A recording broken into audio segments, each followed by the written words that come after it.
June 14, 1943. Fort Huachuca Army Intelligence School, Arizona. The dust rose in burnt orange clouds as the truck lurched to a stop. Klaus Hoffmann gripped the wooden bench beneath him, his fingers worn thin from months of digging and hauling in the Arizona heat. Around him, 24 other German soldiers shifted in the suffocating bed of the transport, their uniforms faded to the color of old bones. Most of them had stopped speaking weeks ago. What was there to say? The war that was supposed to last 1,000 years had already consumed half their youth. Klaus was 23. He looked 40. The guards barked orders in English, a language that sounded like gravel in a tin can to his ears. The men stumbled down onto the dirt, squinting against the relentless sun. The camp commandant stood waiting, a thick-necked American with a clipboard and a cigarette wedged between his teeth. His speech came through an interpreter, flat and functional. The POWs would be working in a munitions factory 30 miles away, 3 days a week, good behavior, no escape attempts. The usual threats and hollow promises about treatment. Klaus had heard it all before. The war had taught him that words meant nothing. Only hunger, exhaustion, and the weight of survival meant anything anymore. The factory was not what he expected. It rose from the desert floor like a steel cathedral, vast and geometric, its roof catching the morning light like beaten aluminum. The smell hit him first, not the rotten stench of a prison camp, but something sharp and metallic, tinged with something acrid that made his throat close. Oil, burning metal, the ghost of cordite. Inside, the world transformed into a landscape of sound and motion. The machines sang in a frequency that seemed to live in the bones themselves. Presses crashed in rhythmic thunder.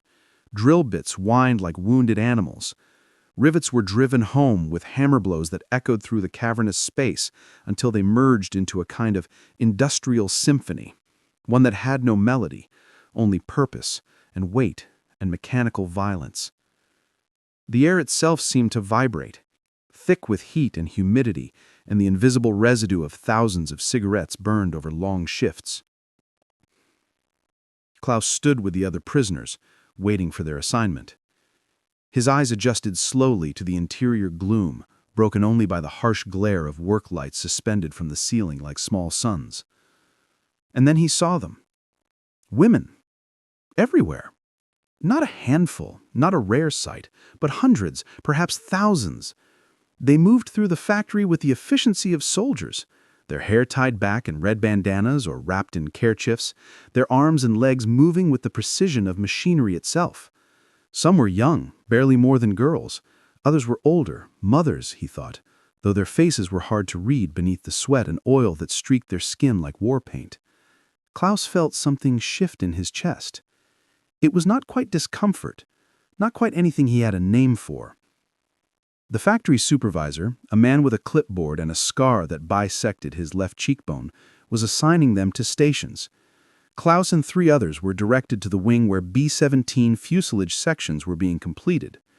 The women here moved like dancers who had been practicing the same choreography for years. They welded, they riveted, they aligned pieces with levels and micrometers, checked measurements, fitted bolts through holes with fingers that moved faster than thought. In September, Klaus was assigned to help with a parts shipment going out. He loaded the aluminum fuselage sections onto a truck, feeling the weight of them, understanding in a physical way what this meant. These pieces would be assembled into aircraft. These aircraft would fly. They would carry bombs. They would fall on German cities. They would kill German people, perhaps people he knew. He looked across the factory floor at the women at their stations. Betty was there, doing her work. The younger girl was there. A dozen others whose names he had learned, whose habits he had come to know. Which ones arrived early, which ones worked through their breaks, which ones hummed songs while they welded. What he felt was not anger. It was something more complicated. It was the recognition that the world was not as he had been taught, that strength did not wear a particular uniform or speak a particular language, that his enemy was not the woman across the factory floor, but rather the ideas that had convinced him and so many others that this war was necessary, that this way of thinking about people, about gender, about race, about nation, was correct. These women were not fighting the war. They were working, but in that work, they were doing something more powerful than any soldier could do. They were building. They were creating.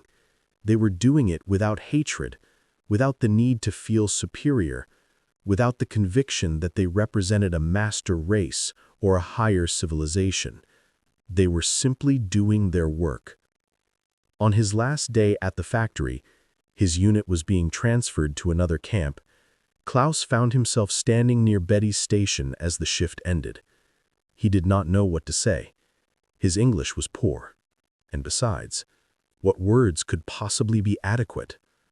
Betty was collecting her things, preparing to leave. She paused for a moment and looked at him. Her face was tired, streaked with sweat and oil.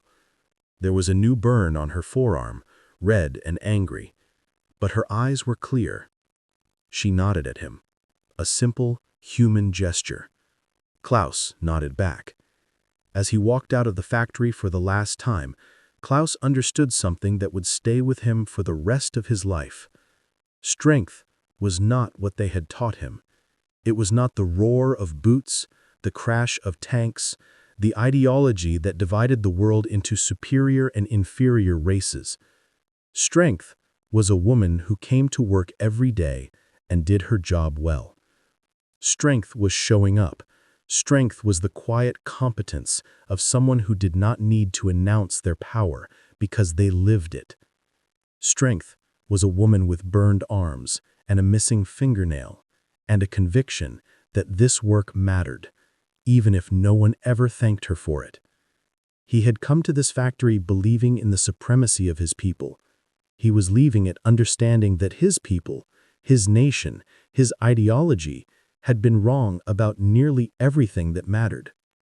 The true strength was not in the uniform. It was in the work. It was in the hands that drove the rivets home.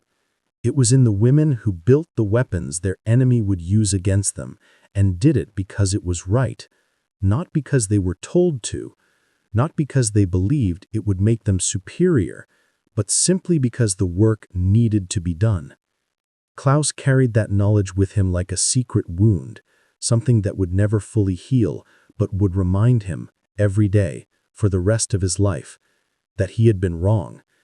And in being wrong, he had learned something truer than anything the propaganda had ever taught him.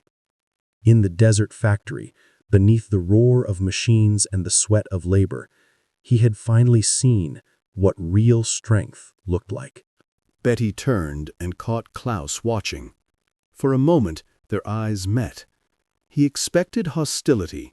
The Germans were the enemy, after all, had killed American soldiers, had bombs falling on American cities. But what he saw instead was something more difficult to bear. It was simply recognition. One working person acknowledging another. A brief flicker of something that transcended the war, the uniforms, the ideology. It lasted perhaps 2 seconds. Then Betty turned back to her work, and Klaus was alone with his thoughts again. That evening, back in the barracks, Klaus could not sleep. The other men around him snored and shifted in their bunks, exhausted in the way only manual labor could exhaust. But Klaus lay awake, staring at the dark ceiling, and something in him had come loose. He thought about what he had been taught, the inferiority of the American people, the weakness of democracy, the biological supremacy of the Aryan race. He thought about the classes in racial theory, the certainty with which his teachers had delivered these lessons, the way it had all seemed so logical and inevitable. The future belonged to the strong. Germany was strong. Therefore, the future belonged to Germany. But here, in this factory in Arizona, under the watchful eyes of American women who could work with the same mechanical precision as any soldier, that certainty had begun to fracture. What made strength? Klaus had always believed strength was something you could see, the size of a man's shoulders, the authority in his voice, the willingness to kill. But watching these women day after day, Klaus had begun to suspect that strength might be something else entirely, something quieter, something that didn't announce itself. Strength, perhaps, was simply showing up, again and again, doing the work that needed to be done, even when no one was watching, even when no one would ever thank you for it, even when the work was fueling a war against your own husband or brother. That thought hit him like a rivet gun burst. These women, some of them, they were building weapons that would be used against their own men, and they did it anyway. Klaus had joined the Wehrmacht as a boy, swept up in the momentum of history and ideology. He had never questioned. He had simply done what was asked, marched when told to march, shot when told to shoot. He had captured, been captured, and now he was here, in a factory in the American desert, his enemy close enough to touch. But these women, they were not soldiers. They had not been drafted, not in the way he understood conscription. They had chosen this. They had left their homes and their families and their comfortable lives to work in a factory, in the heat, breathing oil fumes and metal dust, driving rivets into aluminum skin so that aircraft could be built to rain fire on cities. And they did it without the pageantry, without the uniforms and the flags and the speeches about destiny, without the propaganda that made it all seem noble and inevitable. They simply worked. One woman caught his attention, not because she was beautiful, though she was, but because of something else. She was working on a rivet assembly, driving home fasteners into aluminum skin with a pneumatic tool that looked like it should have required 2 men to operate. Her arms were thin but muscular, and there was a concentration on her face that reminded him of the men in his unit, the serious ones, the ones who survived. She did not look at the work. Her hands knew it. Her body knew it. She simply did it, station to station, piece to piece, as though she had been born to this specific task. The foreman shouted something. Klaus didn't understand the words, but he understood the urgency. He was handed a wrench and placed at a station where another woman was already waiting. Older, maybe in her 50s, with gray streaking her dark hair. She looked at him with something like contempt. Over the following weeks, Klaus began to understand. The propaganda posters that had decorated the walls of the Hitler Youth Centers flickered in his memory. Images of American women as soft, decorative things, frivolous, weak, creatures meant for decoration and breeding. Their propaganda ministerium had painted a picture of American femininity as a symptom of American decay, proof of the moral and racial superiority of the German people. Klaus had believed it then, in the way young men believe anything told to them with sufficient authority. But here in the factory, beneath the steel bones of aircraft that would soon carry bombs to German cities, that narrative crumbled like old concrete. These women, they worked 12-hour shifts, longer sometimes. They stood at their stations through lunch, eating sandwiches with one hand while working with the other. He watched them. There was no romanticizing it, no pride in seeing their own weakness overcome. They simply worked. They worked the way soldiers worked, methodically, without complaint, without the theatrical suffering that Klaus had been taught was noble. There was a woman named Betty. The foreman called her that, Betty, a name as American as Coca-Cola in baseball. She worked 2 stations over from Klaus. She was perhaps 30, with a small scar on her left temple and hands that bore the marks of her labor, burns, calluses, a fingernail missing on her right ring finger. One day, Klaus watched her work through the entire shift without sitting down, despite an obvious limp in her left leg. When the shift ended and the machines powered down, that sudden, almost shocking silence, Betty limped to the door with the others, and Klaus saw her wince with each step, but her face remained impassive. Endurance. Not the dramatic endurance of mythology, but the quiet, unglamorous endurance of someone doing what needed to be done. He thought of his mother back in Munich. He thought of his sister who had been assigned to an administrative post at a Wehrmacht office in Berlin. Neither of them would last 5 minutes in this factory. He realized this with a kind of shame that had no easy resolution. The smells of the factory began to burrow into his skin. He would wake in the POW barracks with the smell of oil and metal and burning steel in his nostrils, embedded in his hair, clinging to his clothes like a second skin. He came to recognize each smell, the acrid bite of welding flux, the sweet thickness of hydraulic fluid, the sharp tang of fresh aluminum shavings. These smells became associated with something he could not quite name. Not admiration. That would have been treason to everything he had been taught. But something. Some unsettled recognition. One morning in August, Klaus arrived at the factory to find a new assembly line being prepared. Tail sections for B-17s.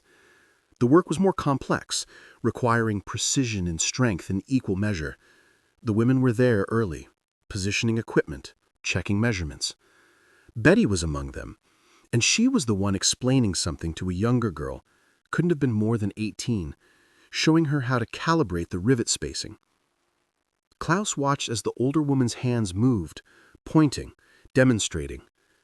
There was no condescension in her manner, but there was something else. Authority. Not the authority of rank or command, but the authority of competence. The knowledge of someone who had done this 10,000 times and would do it 10,000 more. The younger girl nodded, understanding.